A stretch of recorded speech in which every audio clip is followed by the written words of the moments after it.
Então, galera, é hora da correção. Ideologias do século XIX. Primeira questão. A partir do trecho a seguir e da tirinha, responda as perguntas. O trecho é: os comunistas não se rebaixam a dissimular suas opiniões e seus fins. Proclamam abertamente que seus objetivos só podem ser alcançados pela derrubada violenta de toda a ordem social existente. Que as classes dominantes tremem à ideia de uma revolução comunista. Os proletários não têm a perder nela a não ser suas cadeias. Tem um mundo a ganhar. Karl Marx, Manifesto Comunista.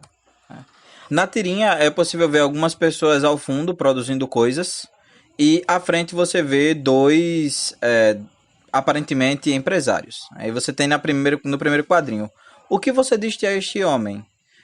Para que trabalhe mais depressa, o outro homem responde. Quanto lhe paga? O outro homem responde: R$ 30 por dia de trabalho. Onde consegue o dinheiro para pagar o salário dele? O homem responde: vendo a mercadoria, ué. E quem faz a mercadoria? O homem responde: ele.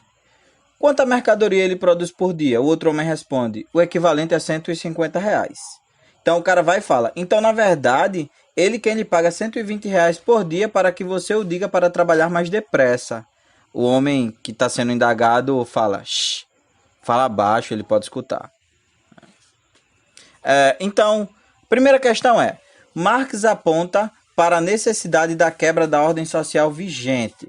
A que ordem social esse trecho se refere? Explique.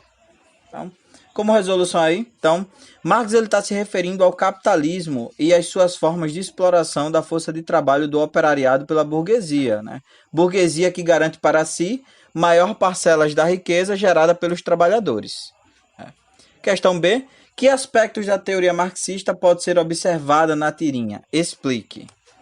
Então, a tirinha é possível observar a exploração da classe trabalhadora pelos donos dos meios de produção, no caso em questão o empresário, que é dono da empresa, né? E você também consegue ver a construção da mais-valia, uma vez que o salário do empregado é muito menor que o lucro adquirido do proprietário da fábrica. A mais-valia é justamente a produção do lucro, ou seja, quando você retira o salário daquele que produz, mais a matéria-prima utilizada, você tem aí a relação da mais-valia, que no caso é representada pelo lucro. Questão 2. Explique a diferença entre o socialismo utópico e o socialismo científico. Então, primeira coisa que o socialismo utópico, ele é antecessor ao socialismo científico e, apesar dele criticar a sociedade capitalista, ele sempre manteve suas ações nos planos das ideias, não possuindo um plano de ação definitivo para a transformação dessa sociedade. Já o socialismo científico, ele se aportava em uma teoria que, além de explicar a sociedade capitalista, a partir de sua crítica, demonstrava caminhos possíveis para a transformação dessa em uma sociedade sem classes, no caso representada pelo comunismo. Próxima questão, questão 3. Essa questão começa logo com um trecho do Mikhail Bakunin. Então, a liberdade do homem consiste tão somente nisso, de que ele obedeça às leis da natureza, as quais ele por si próprio reconhece enquanto tais, e não porque elas foram impostas externamente sobre ele por qualquer vontade exterior, humana ou divina, coletiva ou individual. No caso, Mikhail Bakunin.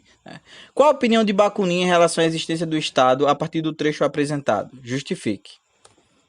Então, o Estado aí aparece como uma força externa imposta aos homens, rompendo assim com o que o Bakunin chama de leis naturais, a qual ele enxerga na ideia de uma auto-organização, ou seja, essas leis naturais seriam justamente os homens se organizando automaticamente entre eles para que eles construam, através de uma sociedade marcada pela cooperação, uma sociedade sem classes, uma sociedade mais justa. Então, por isso, todas as instituições elas são vistas por Bakunin e pelo movimento anarquista a que ele pertence de maneira negativa.